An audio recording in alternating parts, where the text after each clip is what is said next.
हाय बच्चों, दादी माँ तुम लोगों के लिए एक अच्छी सी कहानी लेके आई हैं। उस कहानी को सुनिए, इंजॉय कीजिए, उससे सबक सीखिए। कहानी यूँ है कि एक गांव में तीन नौजवान पौरुषवान पुरुष रहते थे। तीनों अपने को शक्तिशाली, बलवान, सुंदर अपने अपने को समझते थे।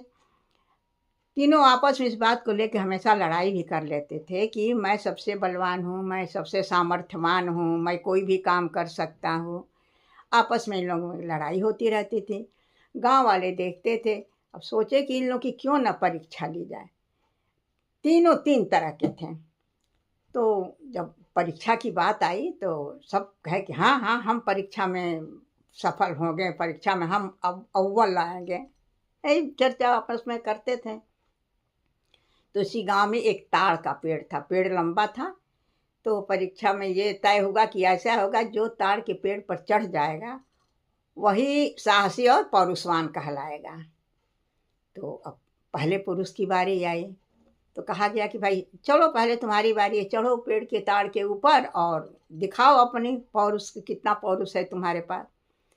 वो जब ताड़ का पेड़ देखा ऊंचा तो कह रहा है कि ना बाबा ना, मैं तो नहीं चढ़ूंगा, मैं तो गिर के मर जाऊंगा उस पर से, मैं नहीं चढ़ूंगा। हार मान के बैठ गया। अब दूसरे की बारी आई। उससे गांव वालों ने कहा चलो अब तुम्हारी टर्न आ गई, तुम चढ़ो पेड़ पे। वो हिम्मत करके चढ़ा तो, लेकिन थोड़ी दूर चढ़ा फिर नीचे उतरा। 2 बार चढ़ा, 2 बार नीचे उतरा। आधे पर चलता था, 4 कदम चढ़ता था फिर उतर जाता था। तो हार मान लिया कि ना बाबा मैं भी नहीं चढ़ूंगा, मैं हार मान लिया। अब जो तीसरा प्राणी था उसकी बारी आई टर्न। कि चढ़ो तुम। वो मेहनती था।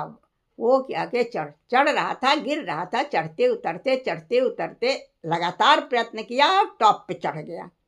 जब चढ़ गया जाके टॉप पे बैठ गया तो गांव वालों ने उसका बहुत ताली उली बजाई, उसको प्रोत्साहित किए और कहे कि भाई ये सबसे पौरुषवान शक्तिशाली यही है, इसी ने देखो ये करके दिखाया कि मैं ही सबसे बलवान और पौरुषवान हूँ। फिर गांव वाले खुश होके उसको खूब ढेर सारा इनाम दिए और वो खुश हुआ। इसलिए कहते हैं ना बच्चों कि करत करत अभ्यास के जड़मत होत सुजान। इसलिए कभी आदमी को, इंसान को हिम्मत नहीं हारनी चाहिए। हिम्मत रहे तो आदमी कहीं भी जा सकता है। ऐसा लगा बताइए, आप लोग कुछ सीखे कि नहीं इस कहानी से? ज़रूर बताइएगा।